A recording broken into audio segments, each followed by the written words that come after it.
Direction les plages chinoises maintenant. À 4 heures de Pékin, des flots de touristes viennent profiter des plaisirs de Beidai, une ville où de nombreux dirigeants politiques chinois prennent leurs vacances. Nous allons en reparler dans un instant avec vous, Martine Laroche-Joubert. Mais d'abord, votre reportage réalisé en compagnie de Gaël Caron.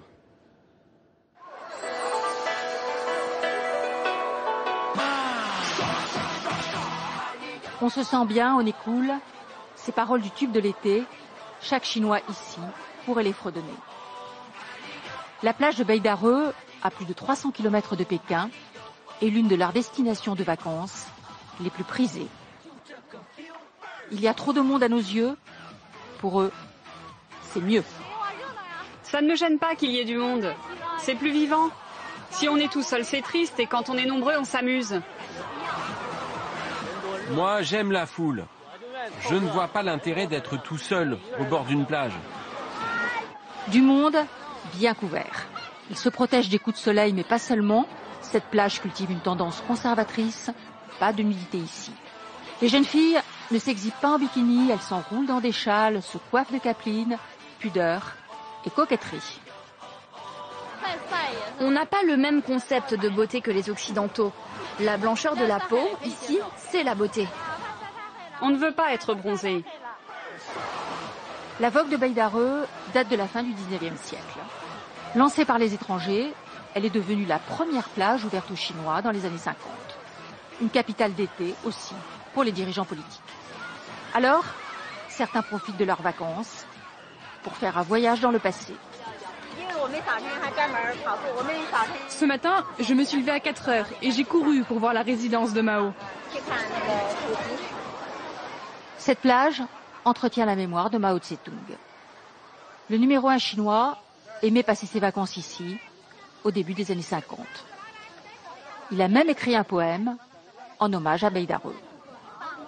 En pèlerinage sur ses traces, certains Chinois réalisent leur rêve d'enfant.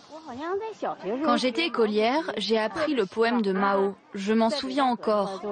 La mer est infinie, nul ne voit ses limites. Un poème mis en musique. Voici Mao nageant au large en 1954, chambre à air autour de la taille, comme les Chinois de l'époque. Le grand timonier est demeuré fidèle à Beidareux jusqu'à la révolution culturelle en 1966. Après, il avait d'autres priorités. Aujourd'hui, les bouées multicolores constellent la mer. La natation n'est toujours pas le fort de la plupart des Chinois. C'est mon 2e jour de vacances, mais je n'ai toujours pas appris à nager. Moi, je suis un canard sur terre, je viens du Nord. Rien ne semble entacher leur plaisir, même pas la pollution de l'eau. Ici, l'eau est sale. Et pourquoi venez-vous ici alors? De l'autre côté, c'est plus propre, mais on préfère être ici parce qu'il y a beaucoup de monde. Les Chinois affluent sur Beidareux de tout le nord de la Chine, la plupart pour une semaine. L'hébergement est cher. De grandes entreprises publiques ont aussi ouvert des hôtels. Les lieux touristiques ne manquent pas. Un peu plus loin sur la côte, la Grande Muraille se jette dans la mer. Construite au XIVe siècle, sous la dynastie des Ming, elle a été restaurée en 1984. À l'ombre de la tête du dragon, comme l'appellent les Chinois, leurs vacances ont un parfum d'histoire. Et en direct de Pékin, nous retrouvons Martine Laroche-Joubert. Bonjour Martine. Un mot d'abord sur les Chinois et les vacances. Depuis quand les Chinois peuvent-ils prendre des vacances ? Alors c'est très récent, ça date du début des années 90. Avant, les Chinois travaillaient beaucoup, 6 jours sur 7, et ils ne pensaient pas aux vacances. Ils étaient très fiers de construire la nouvelle Chine. Et puis la Chine s'est développée très rapidement. Les Chinois ont commencé à gagner de l'argent, ils ont échangé leurs vélos contre des voitures, et puis ils ont pris goût aux vacances. Alors justement Martine, que dit la loi? Combien de jours de congé les Chinois ont-ils le droit de s'octroyer chaque année?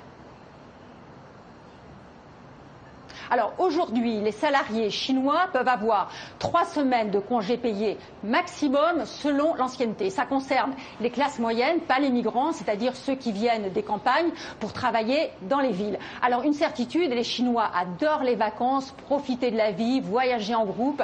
Ils partent de plus en plus souvent à l'étranger. Il y a eu l'année dernière près de 400 millions de sorties, y compris sur Hong Kong. Alors certains sont sortis plusieurs fois, mais ça fait tout de même beaucoup.